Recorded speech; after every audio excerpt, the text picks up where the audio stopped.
Hi ladies, it's Melissa Vanderlaan here, and I promised to do a new video series called Tricks of the Trade. And so let me tell you a little bit about how this is going to work. This is our first video in the series, and what I'm going, actually you can see that I have my makeup done because it's not going to be a tutorial video today of how to apply. We're actually going to talk about tools today, because in order for you to complete any of the tricks of the trade that I want to show you, you probably want to get the right tools. So today we're going to talk all about brushes and some of the tools that you would have available to you to do your makeup and have it look the best it can possibly look. And I'm hoping to come up with a new theme every 6 to 8 weeks.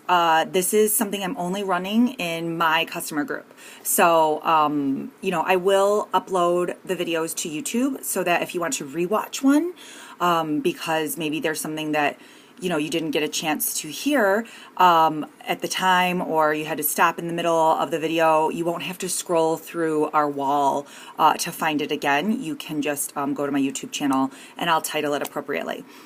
So the other thing that I want to invite you to do, and I will also post this in our group, is for this week. So this is Sunday night. Tonight would be the only exclusion, but from Monday through Saturday, I will jump on Periscope to do a makeup tips and tricks Q&A every night. So I'm planning to do it at 7:30 every night. I'll post my Periscope username so that you can find me. If you haven't used Periscope before, it's basically like live TV where you can type questions in, and it's almost like we're talking to each other and I can answer them right on the spot. So I have a Periscope channel. I haven't used it a whole lot yet, but I think it's a great way that after you view some of these tips and tricks videos, you can then ask me some questions, and I might integrate some of the answers into some of the videos that I'm going to create this week. So let's jump right into our brushes segment. So the first thing I'm going to talk about are eye brushes, and I want to introduce you to some of the things that you might become aware of. So this is a set of all over eye brushes. So I'm just going to show you a bunch. I have a lot of makeup brushes. It's kind of crazy. But I'm going to show you a bunch of brushes, and then I'm going to kind of give you just my general opinion on why you need them and what you might want to look for. So I have lots of options to choose from. An all-over brush would be to do your all-over shadow color. So you might have brushes that are wider in terms of the surface area. So you can see this one on the end is the widest down to the narrowest. You'll also have a width difference when you hold them this way. So some of them are almost like fluffier or wider when it comes to when you hold them on the side like this. So you can see these two are sort of fluffier. They're wider from that side, and then these two are also a little more narrow. What that means is the narrower ones that are very flat in nature, you're going to do a patting motion to really apply your eye color. The fluffier ones, you're probably going to use a more sweeping motion, and your color is going to go on a little bit lighter. The next one I want to show you is, this is kind of a flat application brush for your eye that's great for cream products. So you guys know that I'm in love with cream shadows from Unique, and I've always used MAC paint pots. I've used lots of different cream shadows. A cream shadow brush, what you want are kind of really densely packed. These almost look like paint brushes, okay? And if you notice, if I turn them this way, they're really skinny and narrow from the side view versus the head-on view, okay? And this is just a preference of whether you want something to do a lot of detail work that's really narrow and skinny. This actually is from the craft store. It literally is a paintbrush. Soft and pliable, but it's going to have that application for cream where you can literally just paint it on your skin. And this is really great for cream shadows. Okay, the next one I want to talk about as an essential brush that you need to own is some sort of crease brush. And I have tons of options here. It's kind of crazy. So what I want to show you, some of the main differences are, let me pick a couple here. So this one is a crease brush that has a pointed tip. And this is really going to give you ultimate control when you're working that crease. Okay, and you can even use the tip, or you can use it this way to really bold fill in your crease. You could have something that has almost like a bullet tip. Okay, these bristles are like very firm, And again, you're going to have lots of control. It's almost going to go on like a thick pencil. All right. And then you can buff it from there and really get a bold look in your crease. Now you might have something that's a little fluffier in nature. This one has firm bristles, but it's definitely a little more pliable than that last brush that I showed you. And this is where you can really smoke something out and, you know, use that to get a really great crease look. And so some sort of crease brush is necessary in your makeup routine. The shorter, more compact and stiff the bristles are, the more control you have. The fluffier the bristles are, the softer your application is going to be. So, you know, it's an essential brush. The next one, which is an absolute must, is some sort of blending brush. Blending brushes are your best friend when it comes to eyeshadow, and the majority of the time in the looks that I teach you how to do, I tend to use my blending brushes clean. I don't even put anything on them. It's an after the fact. I'll take a blending brush, just clean, and make sure that everything is soft and beautiful and blended exactly how I want it to be. So you can have a really big fluffy blending brush like this one. You can have something that's like this, where it's got a mixture of natural and synthetic fibers, and it's got a very, very soft tip to it. Or you can have something like this that's ponytail style, where it kind of looks like a ponytail, but it's very soft and bendable, very much. And then you can have a little control here to do maybe a highlight here with a shadow, and then come in and just blend, blend. Very soft. All of these are very soft, pliable blending brushes. Those are essential for any eyeshadow look. The next one is a liner brush. Liner brushes come in many forms, but I think that most people are comfortable with using kind of a skinny liner. You can have them in variety of tips. So I'm going to bring these kind of close up. You can see the green one is really, really fine tips to do fine detail work, where the pink one is almost like much more bold. I can work with any of these, but you have to find the one that's the most comfortable for you. Some of them have an angle, a bent tip, and this is to help so that when you are lining your eye, your own hand isn't getting in your way, okay? And so you can kind of see the difference there when I'm coming at this with a bent tip. It gives me just a little different angle of how I can hold my hand and have the most control. So I think a fine tip liner brush is essential for every makeup kit.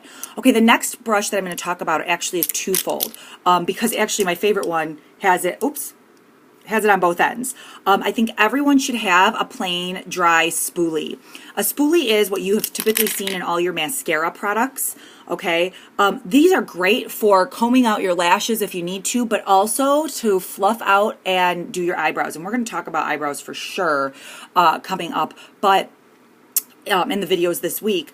But I really like this as opposed to kind of the bigger brush like this, because I personally just like the way this blends out any eyebrow product that I put in my eye. So whether it's pencil or shadow or powder, it really gives me that natural look. So I love a dry spoolie. It just comes in really handy. The reason why this is kind of twofold is I'm going to talk about an angled brush next. So if you kind of take a peek at these are all different angle brushes that you can use, but what you might not notice about them is when you're looking for an angle brush, some of them will create a finer line than others. So if you are using these to line your eyes, you might want to pick something that's really skinny, versus this one is super bold, like it's a thick, you know, this is almost for like smudging a really smoky eye. It's got a very thick tip, where these are like definitely more for liner. It's a lot more skinny and finer, and you can make a nice bold line with them. So kind of coming back to your other essential products, you need a good set of tweezers. Mine has like a little lady on it. These were a gift and I love them, but they want to be nice and sharp so that you can pull any fine, you know, pluck any fine hairs, or also like if there's anything that you need to do with your eyelashes, tweezers are a great tool. You know, I don't need to sell you too hard on that. And then I also highly recommend a metal tooth lash comb. These come in so handy for separating lashes for when you just get something happening that you can't quite get it to sit right, you know. You can kind of get in there and separate those lashes, comb them out, get the most detail work you can with that. And so a metal tooth lash comb I think is really important. Okay, let's move into some face brushes real fast. So one of the first face brushes I want to show you is a stippling brush. So stippling brushes I have like a ton of them. But basically, these are all brushes that have a flat top, okay? And they kind of are very round in nature. So here's another example. It's very round in nature. And so this, a stippling motion, if you were painting, if you were a painter, is this. These short brush strokes, okay, that you would use to lay color on evenly. And these flat, for instance, this one I use to put my BB cream on, and I use it in circular motions. That's another way you can use a stippling brush.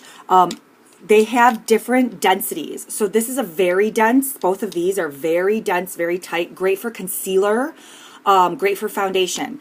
This one, lots softer, fluffier in nature. The bristles bend really easily. Great for highlighting, blending, powder application on the face. Okay, so when you're shopping for a stippling brush, you're either going to have a really dense one or a really fluffy one. The next one I want to show you is a blush brush, and this kind of is the same principle. Usually they have a domed top, and you can either get something that's really wide in the brush tip, or you have something that's a little more narrow and maybe even tapered, okay? And it all depends on the kind of control that you want. The more dense your bristles are, so for instance, this is the blush brush I use all the time. This is gonna pat on color really bold, and then I buff it out. But that's the application method that I like to use. But this has short, kind of really dense bristles. This one that's a little fluffier in nature, you know, I might use in a sweeping motion, and it'll give you a different kind of control. So everybody needs a blush brush. You just have to pick whether you like it really big and fluffy, which is going to have less control, or if you want it a little more narrow and you get lots and lots of control. Okay.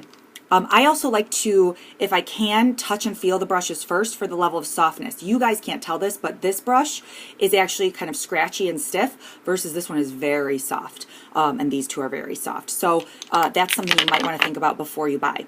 Okay, the next one I want to show you really fast is my collection of foundation brushes. So foundation brushes, again, look kind of like paint brushes. I use them all the time to apply powders. This is one of my favorite ones. This is kind of the favorite size that I use, something kind of right in this range. I use it a lot for like applying concealer or foundation, powder, liquid, anything you can use with this brush. I did buy a set. This is actually a set that I bought at Walgreens, and I found that I don't really use this big one very often. This is almost too big. I get almost like too much product in it, and it's kind of all over my face. So I'm not a big fan of this. I kind of fall somewhere in this middle of the road size. You know, that's kind of one of the ones. And I like to actually have at least two of these so that I can have one that I clean, and then I always have a dry one ready to go if I forget to wash mine the night before. Okay, and we're getting very close to being done here, but the next one is an angled brush. An angled brush is going to help you with contouring. You can also apply your blush with it if that's what you like, but you can see I've got some here, like this is an angled brush that's very small, so you get a nice, really controlled application, or you might have something that has a much larger head, and you're going to get a much softer application, less control. These brushes are great for contouring. I think everyone should have an angled brush to apply bronzer strategically, and we'll talk about that hopefully this week too. And then my last brush that I want to show you are fluffy powder brushes. These are a go-to for me. I love a big fluffy brush, something that's kind of, you know, really big, really fluffy. These brushes for me are like at the end, this is what I'm using to buff everything out when I'm all done putting on my concealer, my foundation, my bronzer, my blush, because I just want that super, really natural finish. I might put a little bit of setting powder on the end of it and lightly sweep that all over my face. Or I might just use this clean and dry. I really like something with a really big head.